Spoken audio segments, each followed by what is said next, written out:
Hello, hello. It is another Tuesday. We are back here on the Master Relationship Mechanic Show, talking about having your best relationship with God, self, and then others, making sure we get it in order, the right order, so that we can have our best relationships. Tonight, we are talking about our daddy issues. You know, when the absence of what we think we should have as a father's love, our expectations, or because what other people had, or what we felt like we were missing. We're talking about how do we deal with those daddy's issues so we can thrive in this world still. And it's not just about daddy's girls. It's talking about how do we deal with these issues. And we have a wonderful woman, Candace Greer. She has a group called Fatherless to Fearless. So we all gonna get to that place where we can be fearless and actually just drop the baggage and let things happen the way God designed them. Because that's what we have to understand. Everything happens by God's design. And saying that takes me to our scripture of the evening, and it is Colossians 3:13. So 3:13 is what I wanted you all to go with me. Colossians 3:13. And it says there, bear with each other and forgive whatever grievances you may have against one another. Forgive as the Lord has forgave you. And the actual title for the whole Colossians 3 is Rules for Holy Living. And the thing is, a lot of times in our holy living, we forget that we got to forgive other people because we want God to forgive us because we full of sin too. And whatever somebody did, it wasn't necessarily an offense against us. It was the best they knew what to do. And it might have been the best thing they could have did for us, not being there.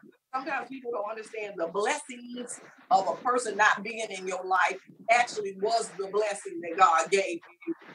So be careful what you're holding on to, what you wish you had, what you're romanticizing about.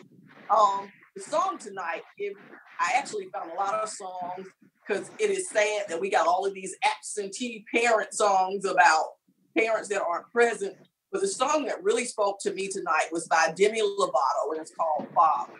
And it really speaks about that little girl crying out, but it's a forgiveness piece in there that you really have to hear in the lyrics to understand that is where we're trying to transition our minds to, so that we don't get stuck in that little girl place of hurt, and that we can grow up and be functioning adults and understand that our Heavenly Father is the most important connection that we need to keep intact and not get to the point where we're caught because a person didn't do what we expected to do. So let's listen to Demi Lovato, Father, and then we're going to hear from Candace Greer and hear about her wonderful book called The Invisible Dad. So y'all listen to the lyrics. Listen to the lyrics. Don't disappear on me. Like y'all listening to the lyrics, y'all need to be clicking on share. Y'all need to be tagging people, however you all are watching this right now.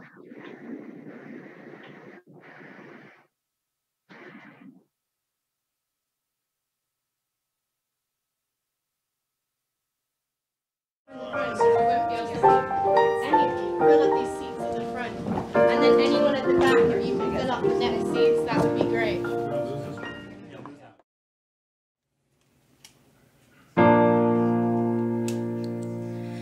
Father, I want to say thank you, even if I'm still hurt. Oh, I want to say bless you. I want to mean those words. Always wish you the best.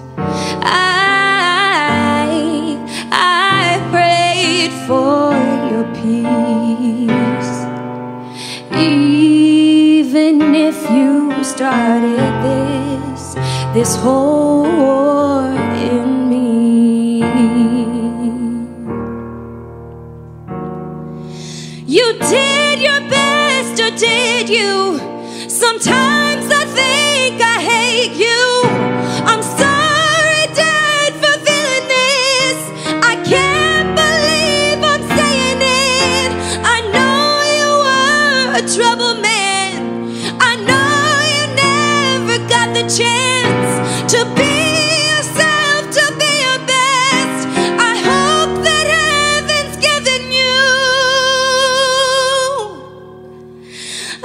second chance. Father, I'm gonna say thank you, even if I don't understand. Oh, you left us alone. I guess that made me who I am.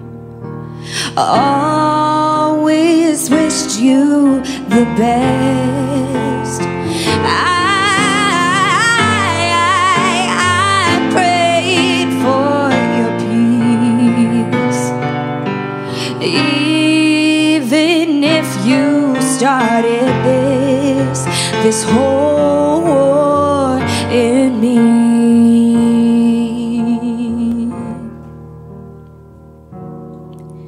You did your best, or did you? Sometimes I think I hate you. I'm sorry, Dad, for feeling this. I can't believe I'm saying it. I know you were a troubled man. I know you never got the chance to be yourself, to be your best. I hope that heaven's given you. All right, audience. I hope you all listen to the lyrics of the song. I mean, it was a fabulous video too for you all. She has her emotions in it, but the words were saying, I thank you. And a lot of times, like I was saying, we don't know how blessed we are because the person was actually not in our life. And so at that point, you just thank them from whatever and wherever you are right now. But the key in there, she said she was praying for him, praying for his peace, praying for his happiness, and praying for his second chance. Yes, he went on to be with the Lord. But the thing is, we have to learn how to forgive and move past before a person dies. Because sometimes we need to rebuild that relationship if they're still here with us and be able to deal with them. And the thing is, are we able to give them that second chance here on earth? Are we able to forgive? Yes, we can't make up what didn't happen, but can we move forward in that relationship is the question. So now let's talk to Ken this career, because I'm interested in why did you write this book called The Invisible Dad? First, tell people who you are before we just jump right in. Yeah, my name is Candace Career, and I am a coach for fatherless women, and I'm also a speaker. And I wrote the book specifically because God told me to. It's hard for people to understand that, but honestly, I wouldn't have put my life story in a book had God not said, this is what you're going to do. I mean, ultimately, that book would be the love letter to the fatherless, and it would be the ending to my healing journey. So because out of obedience, I wrote that, it was like, love, Candace, the end, bam. So Invisible Dad is my heartfelt story of my life. I poured all out on paper. And for a long time, I had created this illusion of perfection. I didn't want anybody to know what was going on with me. I was dealing with fatherless wounds, but no one around me was fatherless. Even my friends had fathers, so they couldn't understand what I was going through. So instead of voicing the issues that I was having, I just decided to mask them. So my father, he left at the age of 2 years old. And so all throughout school, and you're seeing these fathers picking up these children, you're seeing them in the grocery store. I didn't quite understand why mine wasn't there. You know, why is my father not here? And by the time I reached a teenager, I was molested on a school bus. And I am now even more enraged, feeling guilty for what happened to me, even though it was not my fault. But in addition, blaming my father, like, why wasn't you there? You weren't there to protect me. By the time I would reach 16, 17, 18 years old, I was really trying to grasp my identity of who I was, and I was missing that important piece of the puzzle. I mean, at one point, me and my mom had a conversation about my father, and she said to me, you know, it's better that he's not here. But as a young girl, you don't want to hear it's better that he's not here. You don't want to really have that justification that it's better that he's not here because you'll have a better life. No, I want my father, right? I want my father in my life. It's important for him to be here because he's a part of my foundation. I always say when it comes to your parents, they're your foundation. You have your father and your mother. And if your father is not there, you take away that portion of the foundation. It's like you're standing on one foot for the rest of your life. And so there's a lot of people going around right now that are balancing on that one foot. And that's where God comes into play, right?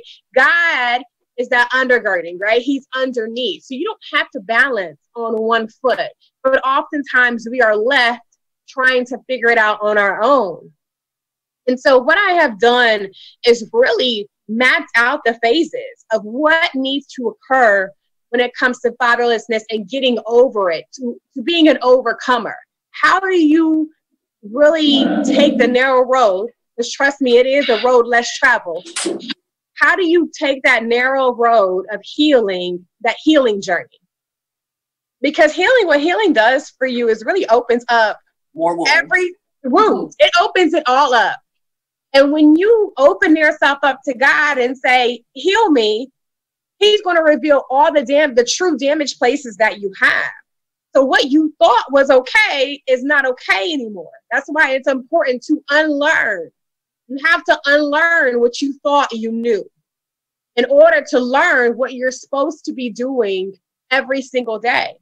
I mean, it was shocking what I felt like I had known. I felt like I had known men. I felt like I had adapted, like I'm going to just let them run all over me. I'm going to do whatever I can to feel accepted, to feel like I'm worthy, because I don't have a father telling me that I'm worthy.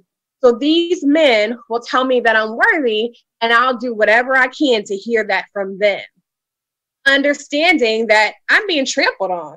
Like everything that my mother had taught me from a self-worth standpoint, I was willing to give that up in order to hear a man say, I love you.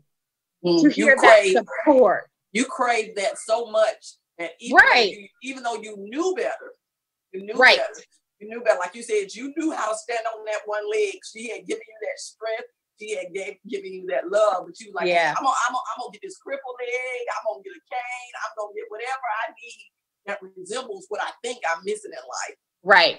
And I think we do that, like you said, on the journey to healing, because we like to say, I'm good. I'm all right. Don't think we need any help because what we're doing, we think is healthy. Until a light bulb goes on and say, hey, why am I doing this? Why am I caught in this cycle? And really don't feel, and if this is love, this what I'm getting is love, something that's really bad. And I think this does not apply just to women. I think it applies to men too, who have daddy issues. And when I say that, because they're seeking love from brotherhood or from other men, and they do things to fit in with the men, which actually hurts them from having healthy relationships with women, because they do anything to run with the boy. Right. They do anything to have that, what they thought they missed as a child, being in those camaraderie groups around other men.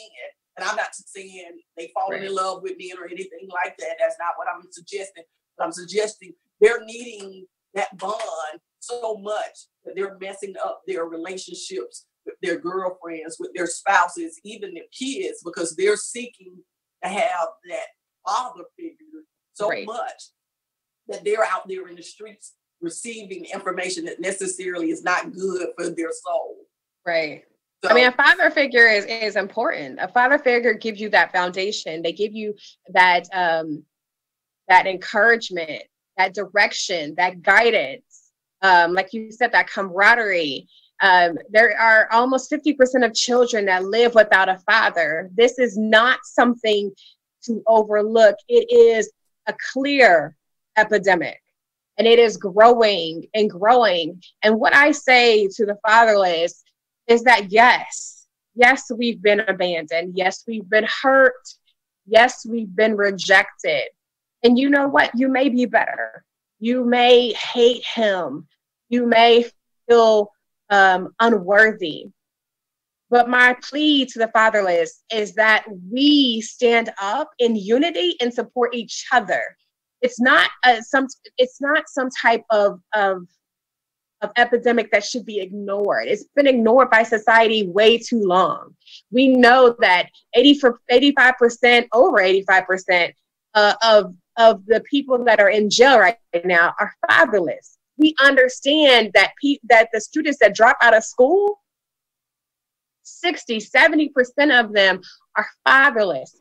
It is a problem. It's a problem here in America. It's a problem across the world. And so I take fatherlessness to heart. And my mission is to help people get through the healing journey, because ultimately, if you're healed, you can stop that generational curse. If you look at fatherlessness, it's really a generational curse. It's one father that didn't understand how to be a father, so they taught their daughter how to be abandoned by a man, and they taught their son how to abandon their children. And that's exactly what happened. And then it keeps going in a cycle, and then one after another. So it's up to us as the children that are fatherless children to stand up and say, no more. How do I fix this? And I'm going to take the steps to fix it. Ultimately. Well, I'm gonna say something so it don't be man fashion. So it's just no. So it's not just that men don't want to be there. Sometimes it's women who feel like they are independent and they don't need a man, and they don't need them in the house. All I needed was a donor, and I can handle the rest by myself. But the thing is, we have to understand in the Bible, it is when you have a man, you got covering. You got a covering. Right. When you don't have that covering, you're not just leaving yourself uncovered, you're leaving your kids uncovered. So it is a big piece of a house, of a home unit that is missing.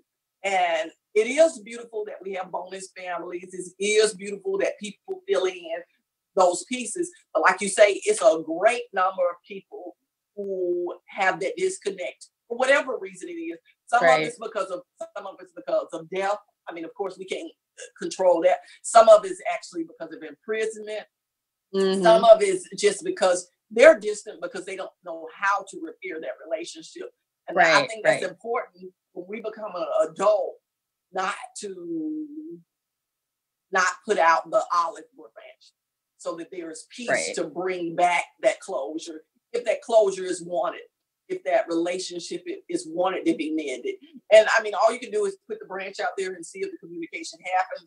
And I'm definitely not telling people to force a relationship with somebody, because then you're going back into that abusive relationship with another person to be trampled on, because you're trying to seek validation now from somebody who wasn't able to be a father then, and definitely isn't able to be a father to an adult person. So don't allow yourself to get caught up in, trying to get that validation as an adult. Mm-hmm. You have to just really reach that relationship as two adults trying to have a relationship. So what are some of the things in this book that helped you and were key when you were writing it, to say, okay, this is what other people need. This is where the light went off. The light bulb went off in your head and you said, okay, this is what I needed to say. This is the healing point, the turnaround point for me. Yeah. So in the book, Invisible Dad, I state phases that you need to go through to get through your healing journey. The first one was redemption. And redemption is understanding, of course, who Jesus Christ is for you. I've grown up in church since a very, very little girl. I was practically born in church. But here's the thing, that you can sit on those pews all day long. You can sit on those pews. But if you don't understand who Jesus Christ is for yourself, you will never be changed.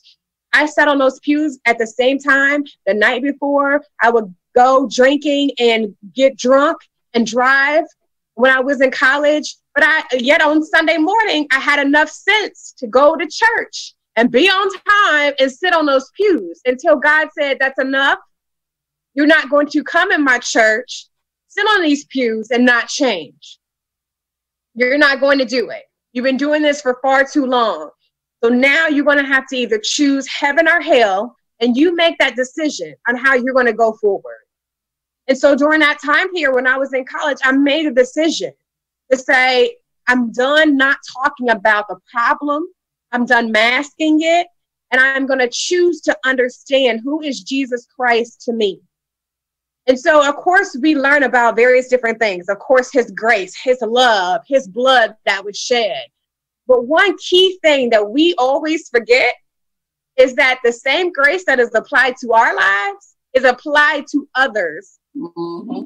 So when it comes to your father, you can't grab all that I'm saved. I am saved by the blood of the Lamb. You know, I have all this grace and not apply that same grace to your father. Jesus didn't just die for you. He died for your father also. Mm-hmm. So that was a light. That was a light for me and a light of understanding to say, you can't be selfish in grace. That's not how that works. Nobody has to be right or wrong. They just have to be able to give it, right? So grace is not depending on who is right or wrong. It just has to be given. And that was the requirement. It has to be given. So the first phase was redemption. The second phase was second phase was forgiveness. Once you understand who Jesus Christ is and the fact that he has forgiven you for your sins, it's time for you to forgive your father for his. Yeah. We're not saying wipe the slate though. Forgiveness doesn't say that he never did it. God didn't say you need to lie. Lying would be like he never did it. No, God doesn't say that. God says forgive and you'll be forgiven. It's plain and simple. It says exactly like that in the Bible. Forgive and you'll be forgiven. If you want to be forgiven, then guess what you have to do? You have to forgive. And people get wrapped up in forgiveness. Oh my gosh, I'm letting him off the hook. Yes, you are. You're letting him off your hook. Stop trying to nab him every single time something goes wrong from a fatherly perspective. You're trying to nab him, and put him back on the hook to say, you're going to pay for this, right? When Jesus already paid for it all. And so we can't constantly be putting our dads on trial time and time again when Jesus stepped in for our trial. When we sinned and there was a trial and they said, somebody has to pay for this, Jesus said, I'll pay for it for you, Candace, right? But we can't keep putting our dad on trial and then Jesus is over here just looking. That's not how it will happen. So we need to be sure that we forgive. And forgiveness is a choice. It is definitely a choice. So you choose to forgive. It doesn't have to be this decision making and it be so hard for you. You have to choose it. You choose to forgive and you choose to move on. I like what you said. You choose the whole process of healing is a choice. We choose to be victims constantly to whatever is going on in our life, or we choose to become victors of whatever is going on in our life. When you were talking about that redemption piece and really just sitting on the pews, I believe a lot of people go to church that way for a long, long time in their lives. Yeah. They don't receive it in college. They don't receive, it's just one of those phases that it happens really, really later in life, but they don't receive that component of grace that's really needed for their lives to change. We sit in church, we're hearers of the word, we're readers of the words, we listeners of the word, but we just can't wrap our mind around doing everything that God has said, doing his word. Because like you say, if we do that, we got to do that until everybody. And the reason we can't do it because we got this one person that's hindering that one little aspect. Like you say, well, then when we run back to drinking or we run back to the sweets of eating or whatever it is, that's our craving to say, okay, God, I heard you, but that's not where I can go today. So we got a lot of bench straddlers out there. We got a foot in church on Sunday, got a foot in church on Wednesday.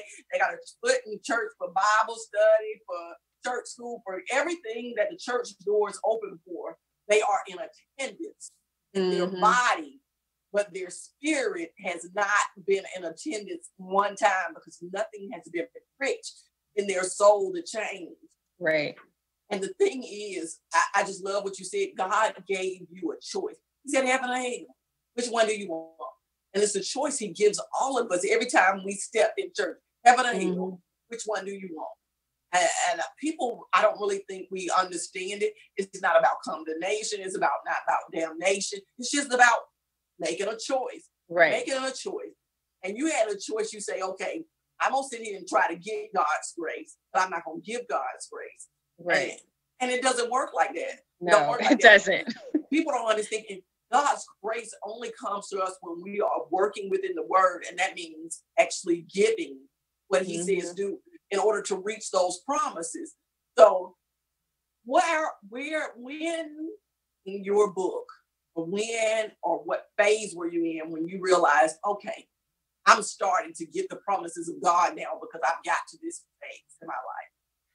So I would say the last phase is restoration. Okay. So restoration really comes when you've been vulnerable, when you've been cut all the way down, because everything you thought you know, you don't know.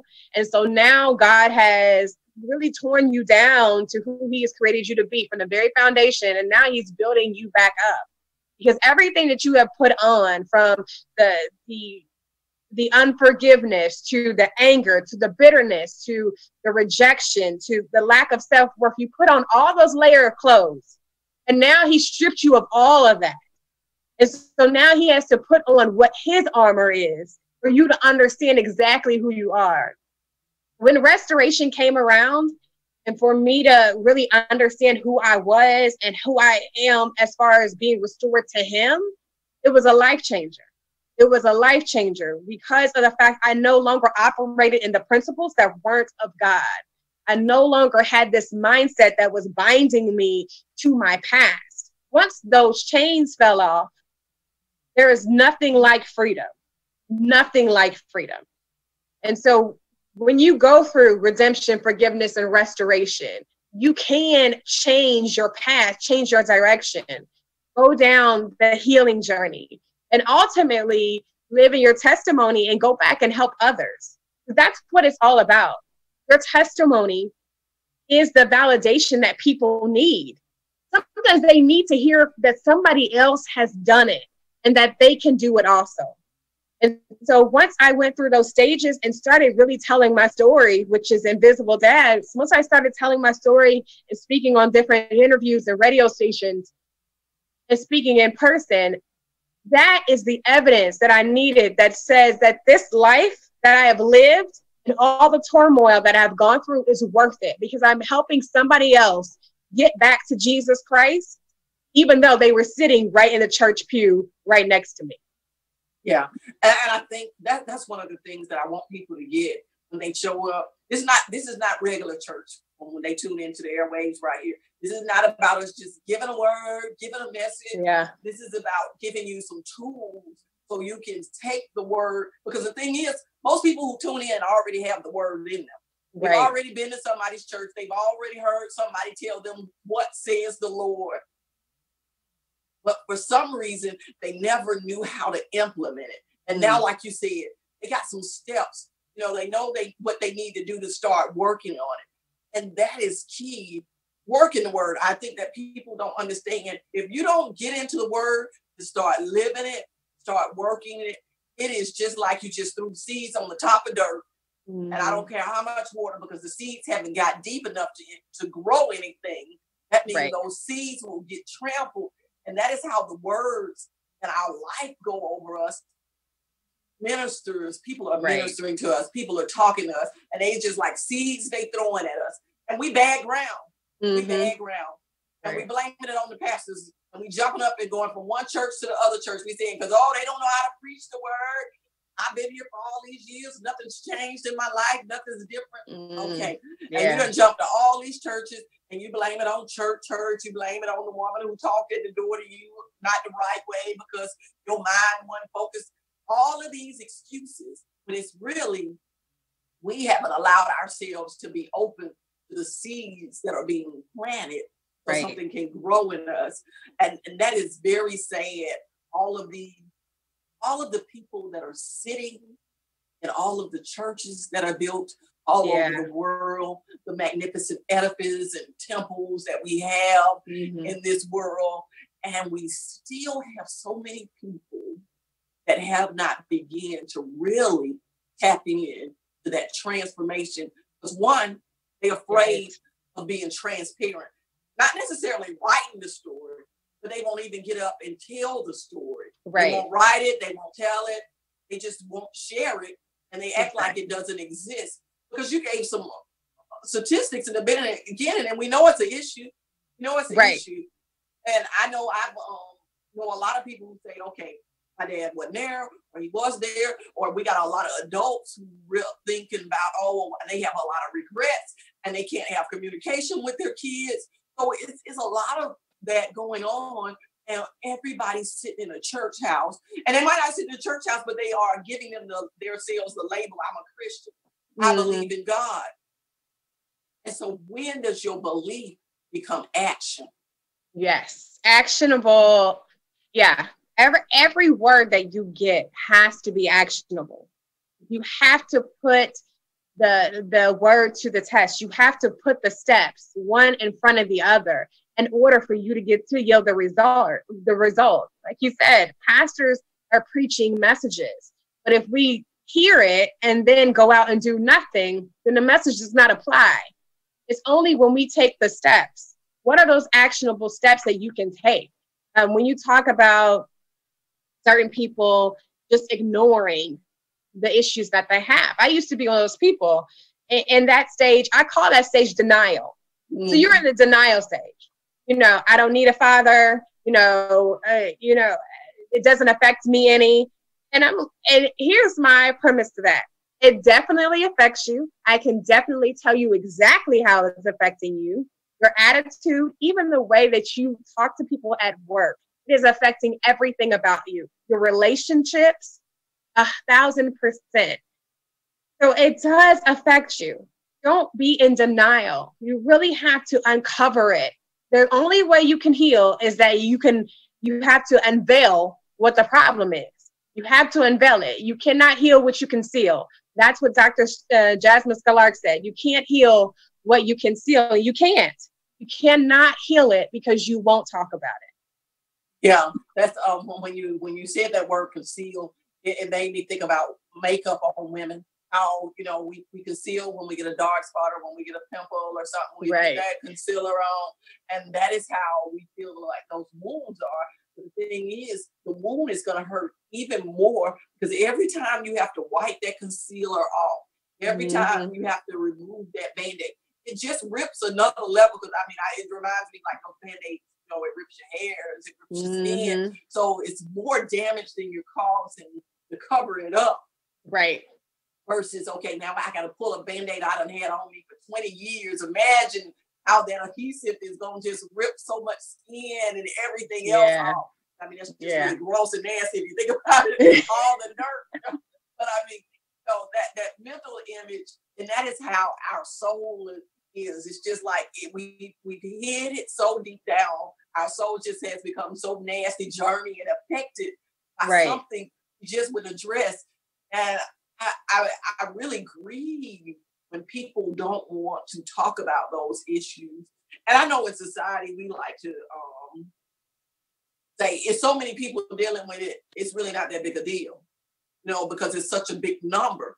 But the thing is, if we get into groups and deal with it when the numbers are smaller and make it a problem and make it an issue and get some solutions, I think we would not get to the big statistics that we have, because there are a lot of areas of healing and growth that people really need to step into before they get out of control. Exactly. So the statistic just came out recently that 26 out of the 27 school shooters were fatherless. So we need to catch this. We need to catch this now. And like you said, there's no bashing of fathers. I don't stand for bashing of fathers. I support fathers 1,000%. We need them.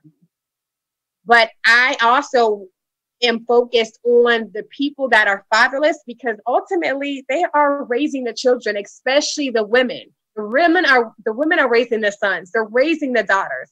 How are you raising your children so that they don't ultimately become parents that ultimately leave or have a child with somebody that will ultimately leave. Or that is too, specifically for the daughters, that is too independent to understand that a father is needed. Like you said, to understand that a father is needed and that is the foundation. So really just helping the fatherless is very, very important so we can stop this now. And we need to hit it at all fronts, which is why specifically I focus more on fatherless women than anything, because there's a gap.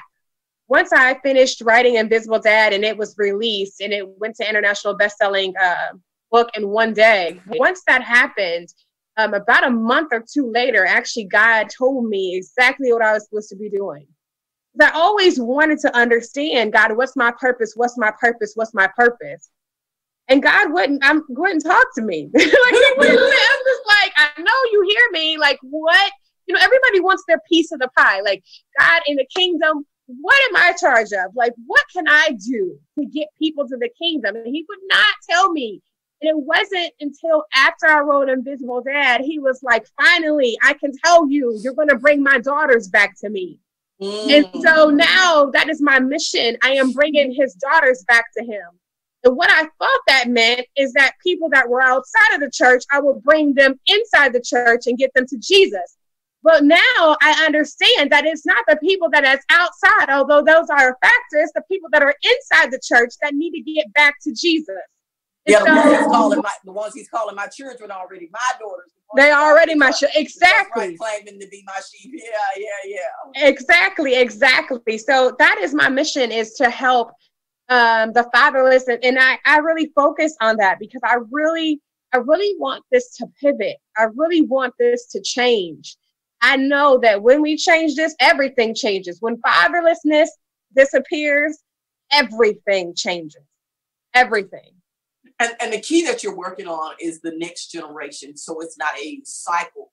Like you said, it's ending that curse so we don't feel like independent women. And then also because we have to watch out, like you were trying to have that conversation with your mother and her saying, oh, well, you just don't need him. Instead of sitting down and explaining to you, I understand you were a child, but it's taking you through something so you would really understand better what was going on. So you didn't have that craving for something that was bad. You know, I think a lot of times we think, okay, that's an adult conversation. We don't need to have that with our kids. We don't need to tell them what's going on. Okay, tell them that you made a bad choice in choosing them a daddy. Just tell, I made a bad choice. Okay, this is how this is going to be. We as women, we're going to take our responsibility in whatever happened, because for some of the fatherlessness issue, but then also for the fathers that are present, not necessarily you married to them, but they're being active in these kids. Like, we got to quit bashing these men just because they didn't marry us. Right. I mean, that's a huge problem in itself, right? Yeah. Because we always want to wave this independent flag, but are you really independent if you have to wave it so much? Yeah. That's the key right there. Like, we already know that we can handle things, but we are not to dehumanize or disrespect or chop men down just so we can build ourselves up. That's not what this is about. We need each other. It's Adam and Eve. It wasn't just Adam.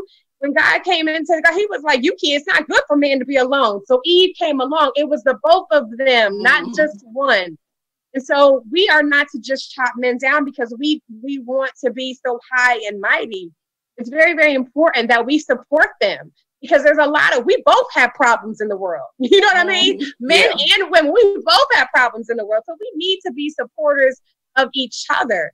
And like you said, also, when it comes to choosing a father for your children, sometimes the choice that you made is not the best choice. Also, for my mom's sake, she had parents. So she didn't understand from a fatherless perspective, like, what does that even mean? I have my mom and my dad in my life, so she didn't really understand what I went through.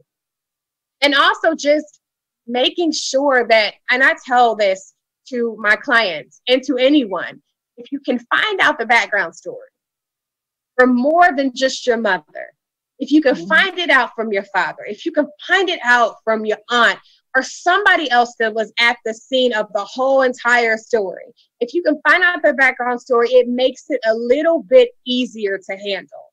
Not that it's okay, not that we're going to forget, you know, not that it wipes any type of slate clean or any of that type of thing. But if you can find out the ebbs and flows of what happened during that time, it can make it a little bit easier. Let me give you an example. For my father owned a hair salon. His family's business was booming. I mean, they were doing the likes of Shaka Khan and Oprah, and they were on top.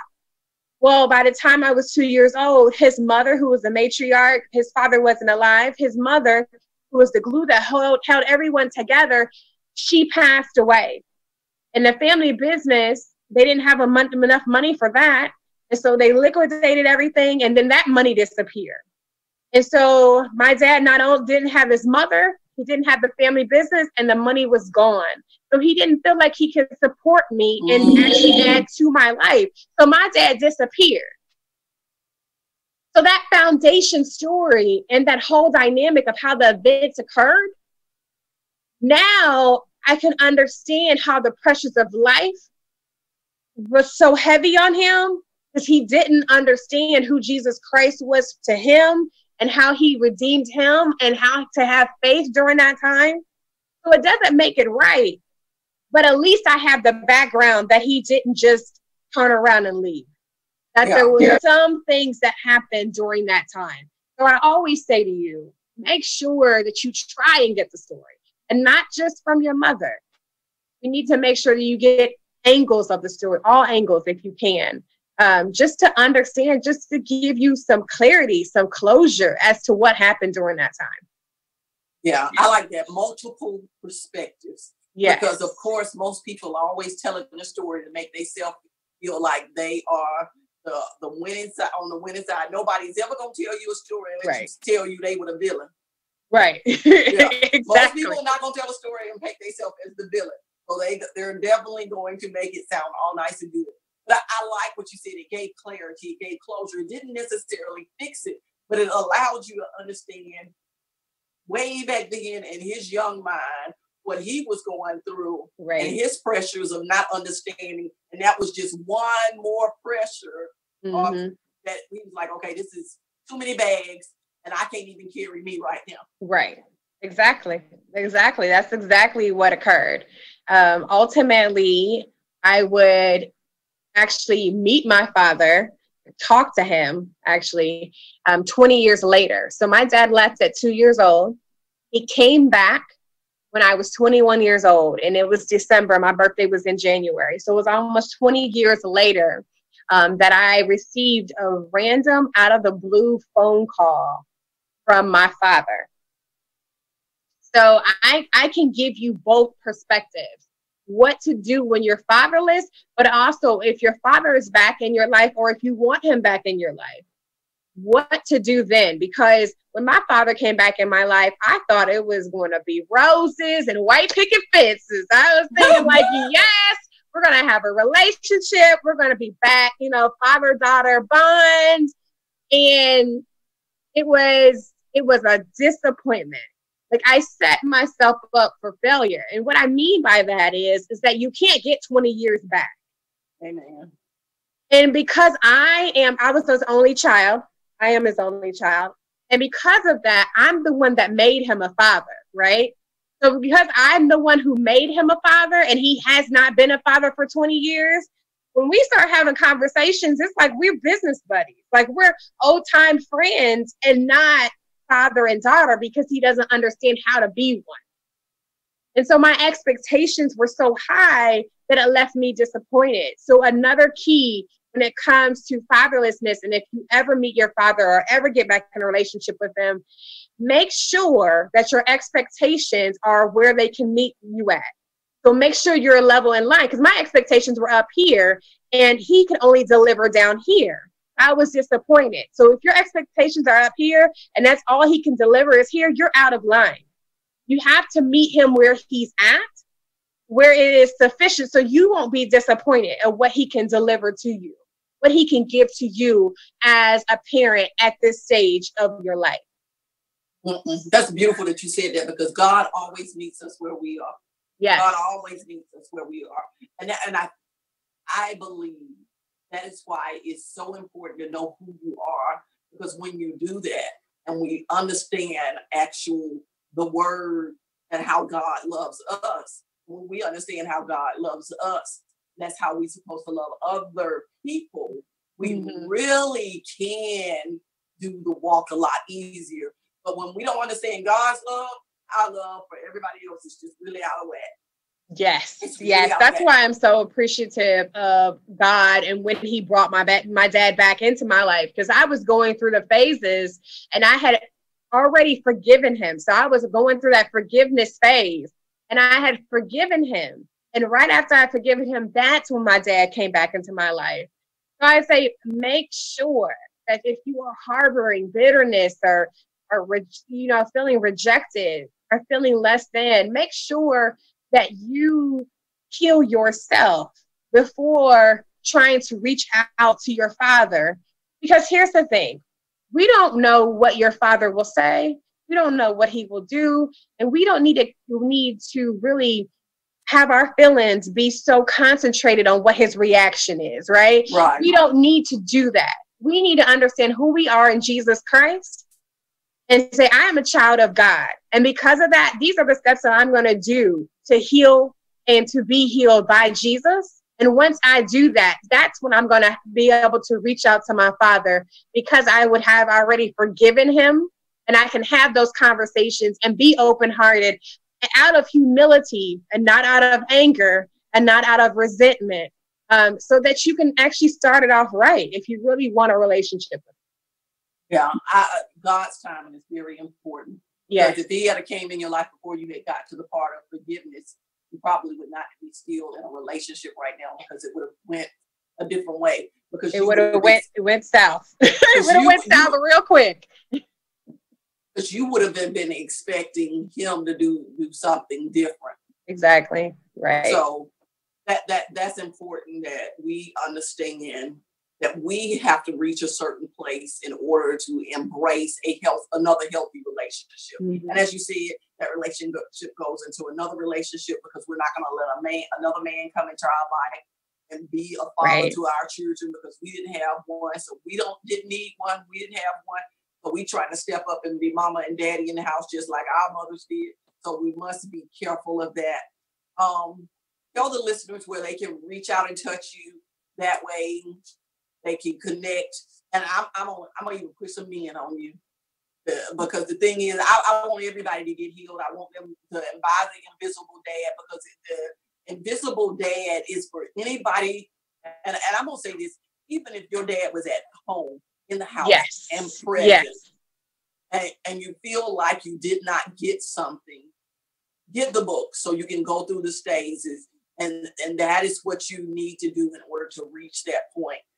I believe that you will be healed, because I know you have to go through a process in order to get to that place where God can use you and actually open up you to have healthy relationships. So I know you coach women. Let me tell you, there are a bunch of men that get lost because we don't feel like men get caught in that emotional baggage place. They have it. We just tell them to suppress it, be a man, be strong, don't deal with it. But I believe there are some men out there who will be blessed by this book. And when they buy it, they will have better relationships with their wives. They will have better relationships with their kids, because they will work through that process that they need to have in their life. Because when you make somebody a ghost and when you make somebody invisible in your life, that means you're not really dealing with the issues that they brought up in your life. So I want everybody to heal. I want everybody to get to that point.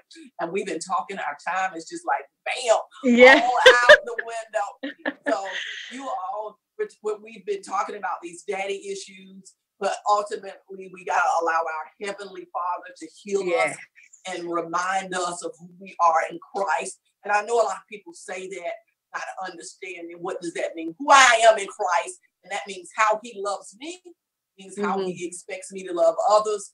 And that is how that relationship is to work with everybody in our lives. And it begins with us. When we realize how God loves us, then we can love ourselves and value ourselves. And we're not seeking that validation. That's how we're able to forgive people and let things go, because I'm not offended by what you do. I've already forgiven you.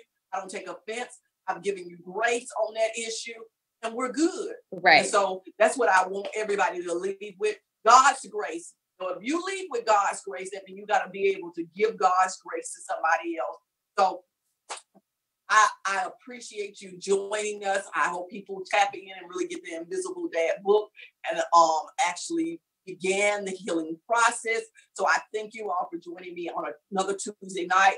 And there is a healing show that's coming right on behind this. So if you all need the next steps to healing, I'm not sure what she's talking about, but healing is what is going on right after this show.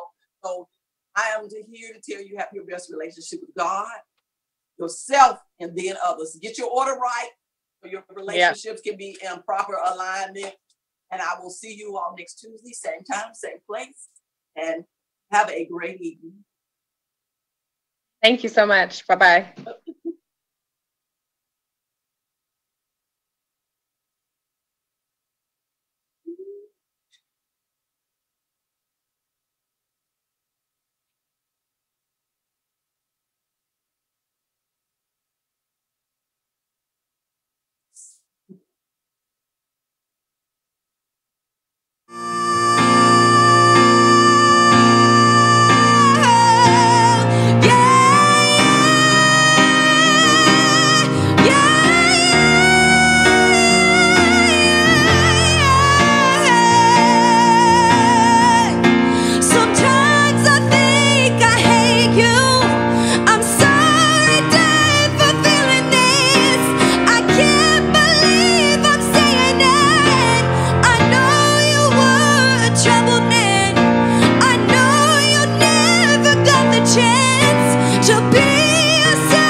A second chance.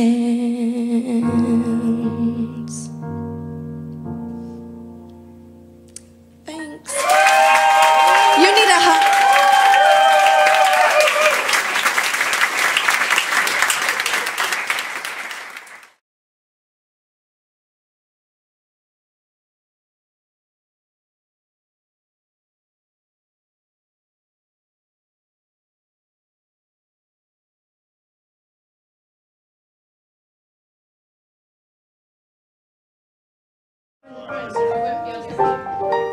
Fill up these seats in the front, and then anyone at the back, you can fill up the next seats. That